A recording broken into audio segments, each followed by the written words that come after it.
எங்கள் அக்கா கண்ணம்மா என்ன பண்ணிகிட்டு இருக்குன்னு பாருங்க, புளிசாதம் கிண்டிக்கிட்டு இருக்கு. கெட்டுச்சோரை கிட்டி நம்ம வந்து எங்கே போயிட்டுருக்கோம்னா ஈசா போகலாம். ஈசா போகிறதுக்காக தான் கெட்டுச்சோறு கிண்ணோம். கிண்டி அந்த ஈசாவை போய் பார்க்கறதுக்கு 6 வருஷம் ஆச்சுங்க.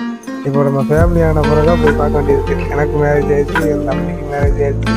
எல்லோரும் அவங்க ஃபேமிலியோட கெட்டுச்சோறு கட்டி போய் பார்க்கறதுக்காக இதை போனோம். லைட் செட்டிங் சூப்பராக தாங்க இருக்குது, பார்க்குறதுக்கே வேறு லெவலில் இருக்குது. நீங்களும் ஒரு டைம் போய் ட்ரை பண்ணி பார்க்கலாம், நல்லா தான் இருக்குது. லைட் செட்டிங்காக போய் பார்க்கலாம், அவ்வளோதாங்க. உள்ளே போய் என்னமோ இருக்குனாங்க, நாங்கள் போய் பார்க்கும்போது ஒன்றும் பார்க்கறதுக்குலாம் விடலை, பூரா கட்டி வச்சுருந்தாங்க, அடைச்சி வச்சுருந்தாங்க.